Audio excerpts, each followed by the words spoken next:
Gout एक प्रकार का आर्थराइटिस होता है।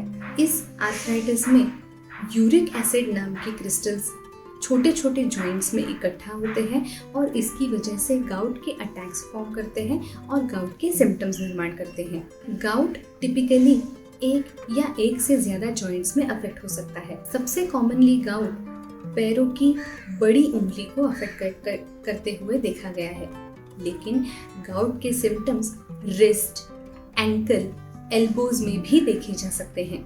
ज्यादातर गाउट पुरुषों में देखा जाता है क्योंकि पुरुषों में नॉर्मली भी यूरिक एसिड की मात्रा ज्यादा होती है। औरतों में यूरिक एसिड की मात्रा मेनोपॉज के बाद बढ़ने लगती है। इसके अलावा अगर किसी को हार्ट की कोई प्रॉब्लम हो, किडनीज की कोई प्रॉब्लम हो, ओबेसिटी हो, गाउट की अगर फैमिली हिस्ट्री हो, तो इन लोगों में गाउट की होने की संभावना ज्यादा होती है। अगर आप एनिमल प्रोटीन्स का कंजम्पशन ज़्यादा कर रहे हो या अल्कोहल का कंजम्पशन ज़्यादा कर रहे हो या फिर डायूरेटिक्स नाम की कोई दवाइयाँ रेगुलरली ले रहे हो, तो उनकी वजह से भी गाउट होने की संभावना होती है।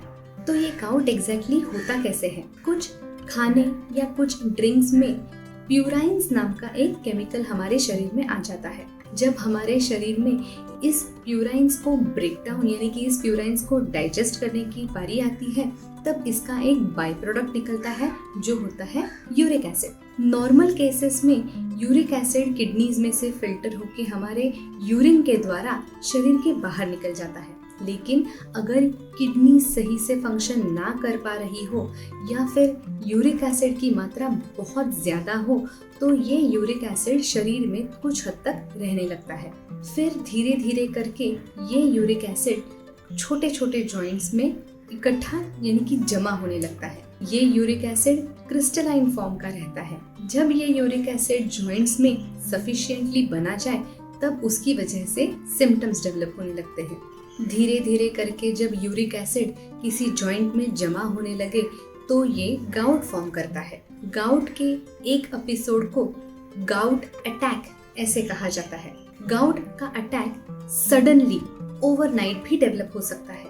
एक रात को नॉर्मल सोने वाला इंसान दूसरे दिन सुबह गाउट के अटैक के साथ उठ सकता है। इस अटैक में सबसे टिपिकल सिम्टम्स होते हैं इंटेंस दर्द होना।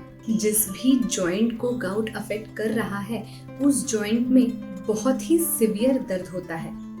उस जॉइंट की स्टिफनेस महसूस होती है, स्वेलिंग महसूस होती है, रेडनेस महसूस होती है। ये दर्द इतना सिवियर रहता है कि उस दर्द को अगर कोई कपड़ा भी टच हो जाए, तो भी उस इंसान को वो कपड़ा टॉलरेट नहीं हो पाता। गाउट अटैक के दौरान अफेक्टेड जॉइंट बहुत ज्यादा वार्म महसूस हो सकता है।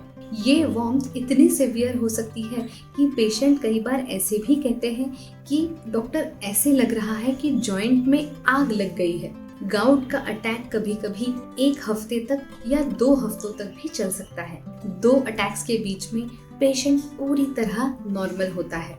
गाउट अटैक्स कभी कभी बहुत ज्यादा फ्रीक्वेंटली हो सकते हैं, कभी कभी कुछ सालों तक भी दूसरा अटैक नहीं हो पाता।